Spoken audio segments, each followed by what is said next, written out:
Janji palsu Caka. Bab 2. Caka. 1 tahun sebelumnya, aku benci Frizi, melebihi rasa benciku pada musuh-musuhku. Aku sama sekali belum mengenalnya. Mendengar namanya pun, aku tidak pernah. Entah dari mana ibu memilih dia sebagai jodohku. Atau ibu hanya asal tunjuk.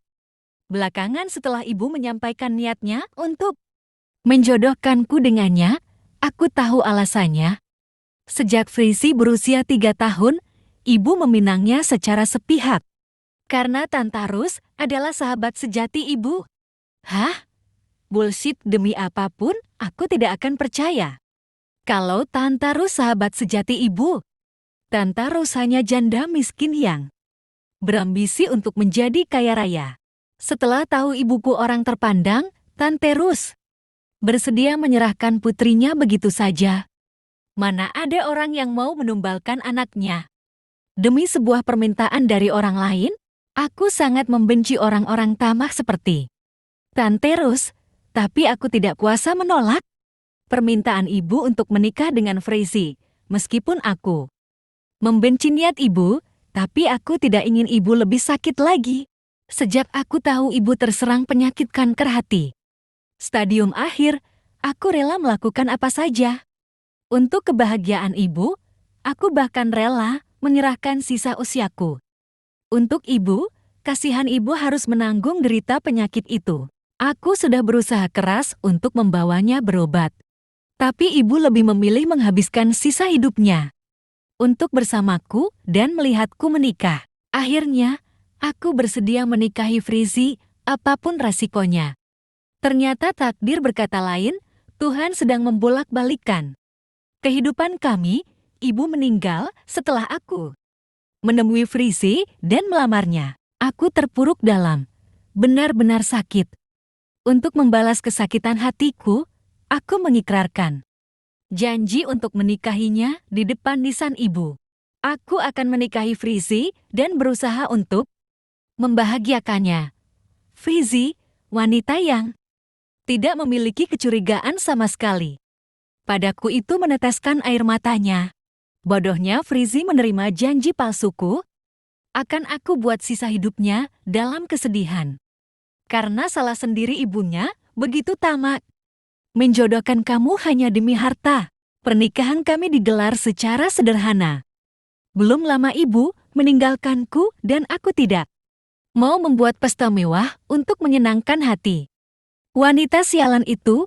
Ruangan itu hanya ada aku, Frizi, penghulu, seorang saksi, dan juga Ibu Rus. Ibu Rus menangis melihat kami sah menjadi pasangan suami istri. Frizi pun sama, dia berkaca-kaca dan mencoba untuk tersenyum padaku, tapi aku tidak akan pernah membalas apa yang dia berikan. Selesai akad nikah, tidak ada pesta. Masing-masing orang akhirnya pergi dan tinggallah aku dengan Frizi di rumah yang aku bangun susah payah. Tidak besar memang, tapi aku nyaman berada di dalamnya. Frizi terlihat kikuk, aku sengaja membuatnya begitu. Aku juga tidak menyapanya dan hanya menunjukkan kamar yang akan kami gunakan. Sebenarnya, aku ingin memakai kamarku sendiri. Aku tidak sudi berbagi ranjang dengan wanita itu. Aku pasti tidak akan bisa melakukannya karena setiap kali aku melihat Frizi, aku selalu teringat oleh ibu. Gara-gara mereka, ibu mengekangku dengan pernikahan ini. Tapi aku merubah pola pikirku jika kami berada dalam satu ruangan, namun aku tidak menyentuhnya. Bukannya itu jauh lebih menyakitkan? Malam pertama, kami melewatkannya begitu saja. Aku pura-pura lembur di kantor dan pulang hampir pagi. Malam kedua, aku mengusirnya dari ranjangku. Ranjang yang hanya ada aku di atasnya. Bukan istri materialistis makam Frizi. Kamu tidur di sofa, aku tidak bisa tidur. Kalau ada orang di sampingku, kataku dengan nada ketus. Frizi menurut, tapi aku bisa melihat matanya yang berkaca-kaca. Wanita cengeng, baru begitu saja sudah mau menangis. Ini belum seberapa sakitnya, karena aku baru memulai. Malam-malam berikutnya, aku tidak menganggapnya lagi. Aku sarapan pagi-pagi sekali sebelum Frizi bangun. Dengan menu yang sama, roti bakar, terisi selai, dan secangkir teh hangat. Tapi jika Frizi sudah menyiapkan menu sarapannya, aku dengan cueknya melenggang pergi tanpa menyentuh satu sendok pun. Masakannya jahat. Memang sudah seharusnya. Hingga kesabarannya berada di puncak kepala. Frizi akhirnya mengirim pesan padaku. Dia menungguku di taman. Aku tidak memikirkan pesannya itu. Malah aku sengaja keluar makan malam dengan sekretarisku, Winda, ke restoran bintang 5 favoritku. Hujan turun sangat deras sewaktu kami memarkir mobil di pelataran restoran. Winda yang terang-terangan menyukaiku dengan senang hati menerima ajakanku. Wanita itu sengaja menggodaku untuk meninggalkan istriku. Jujur aku lebih suka Frizi yang tidak bisa berkutik dari pada Winda. Winda lebih mirip wanita pinggir jalan yang memakai pakaian minim, murahan. Aku pulang hampir jam 8 malam tanpa sedikit pun berniat menyusul Frizi. Aku meletakkan tas kerja di meja ruang tamu, tapi tiba-tiba bel rumah berbunyi. Siapa? Frizi. Pikirku mungkin Frizi memutuskan untuk pulang. Karena aku tidak juga datang, Frizi memang pulang. Tapi bersama dengan seorang laki-laki. Laki-laki itu menggendong Frizi dalam keadaan basah kuyup. Aku pernah melihat wajahnya, tapi di mana aku hampir lupa. Laki-laki itu menyerahkan Frizi ke dalam pelukan lenganku. Wajah congkaknya terlihat menyebalkan. Aku juga tidak mau kalah. Lain kali, kalau istri saya membutuhkan bantuan, hubungi saya, karena Anda bukan suaminya, kataku ketus. Aku merasa direndahkan. Kenapa orang lain bisa dengan mudah memeluk istriku? Sementara aku sama sekali belum menyentuhnya. Aku memang tidak berpikiran ingin menyentuhnya. Karena aku sangat membencinya. Tapi Frizi tetap istri sahku, meskipun aku tidak menganggapnya.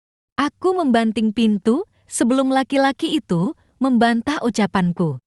Pasti dia menggunakan kesempatan dalam kesempitan untuk merayu Frizi yang hatinya sudah rapuh. Pintar sekali. Tapi herannya dari mana dia tahu rumahku? Apa Frizi sering berhubungan dengannya? Aku membuka bekal yang diselipkan Frizi pagi ini. Dengan kertas pink tertempal di atasnya. Mas, nasi goreng Mas Caka sudah Frizi buatkan. Semoga Mas suka dan mau makan sarapan buatan Frizi. NB, nama nasi gorengnya orak-arik Caka, Frizi. Beberapa hari, aku selalu menyiapkan sarapanku sendiri. Roti dengan berbagai macam selai yang dipanggang merata. Mungkin Frizi merasa tidak berguna menjadi seorang istri. Jadi dengan bekal ini, dia menunjukkan padaku bahwa dia memang istri yang berguna. Kotak bekal yang unik. Bentuknya hati tanpa sekat di dalamnya. Warnanya coklat, warna kesukaanku. Aku mengamati isinya, nasi goreng daging cincang.